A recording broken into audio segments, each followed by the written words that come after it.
To Joe's Astrology, and before I get started, I am doing readings right now for only $50.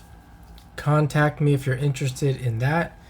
And this is the birth chart for Connor from the Mormon Housewives. And the more I look into this, the more these charts are very interesting. And I want to show that what's really going on with these people. We can see that with the astrology. So this guy, apparently, from the little bit I know, we can see here he's a sun in Virgo. We don't have the birth time. Sun in Virgo, moon in Aries. And from the little bit I know, supposedly had a quote-unquote porn addiction and was on Tinder that completely broke this girl's heart. And she should really get to know her husband a little bit better, because look what we have here. Just like with Taylor, we have a north node. We have a north node with planets on the north node there. We have Mars in Scorpio on the north node. And we have Mercury in Libra. And the north node is in Libra. So before we look at anything else, just considering this placement here, we see the Mars, we see Scorpio's involved, we see Libra's involved. And this is a very strong Libra Scorpio signature in a birth chart. This is a person who is curious about sexual relationships. And there's absolutely nothing wrong.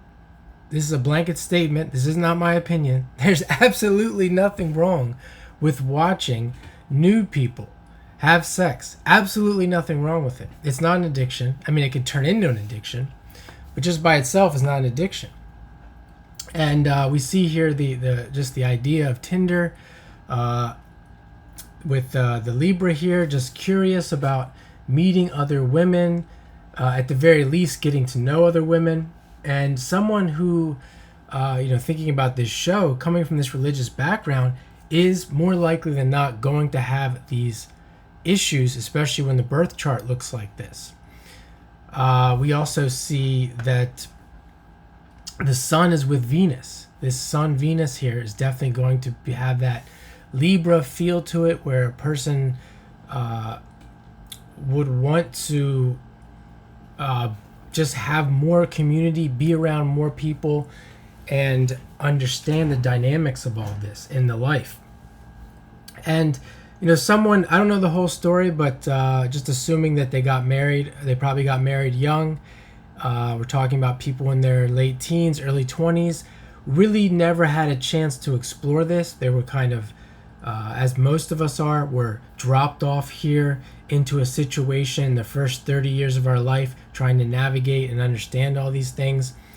And this is what this person would be going through, being in the situation that he's in.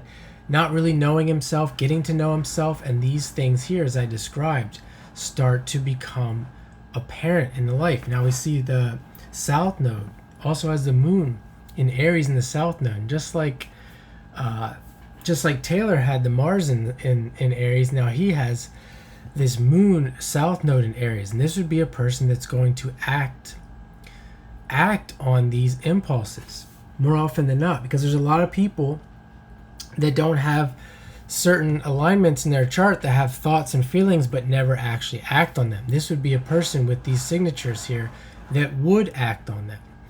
Now, because he is a Virgo, we see here the Virgo, because he has South Node emphasis with the Moon, we're talking about emotions, we're talking about women. There is this sense that this person is going to feel guilty. There is going to be massive guilt around these actions, looking at this birth chart. But again, in my opinion, there's only thing really to feel guilty about is the dishonesty and not really revealing this to your partner. But again, how could you when you don't even know yourself? This is all just the giant confusion that we all go through in so many different ways here on planet Earth.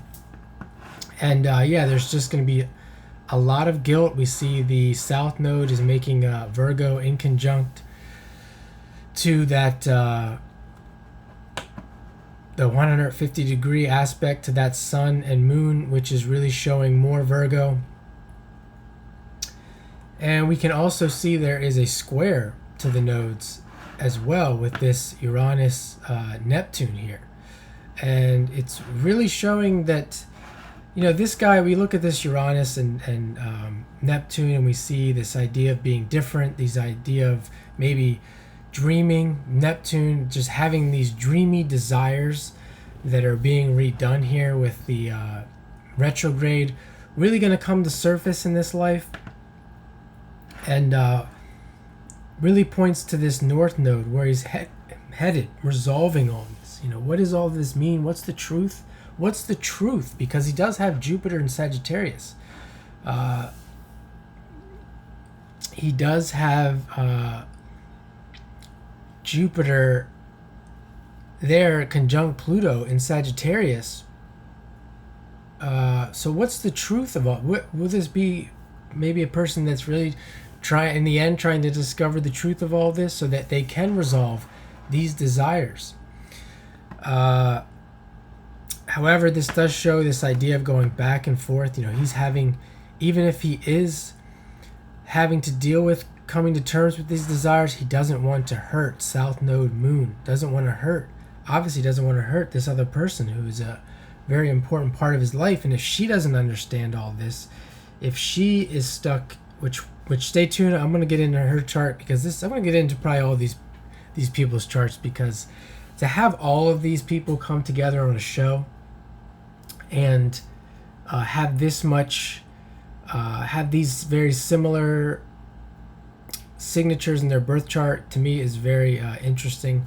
But yeah, very difficult for him to come to terms with that if he doesn't want to hurt this person. And how many men do I know that are in relationships that never really say what they want to say or do what they want to do because they don't want to hurt this person in their life that clearly doesn't want to find out the truth about all these things. So stay tuned for that. Thanks for watching, and if you're interested in this and like this content, give it a like and subscribe as well. And thanks for watching. Have a great night.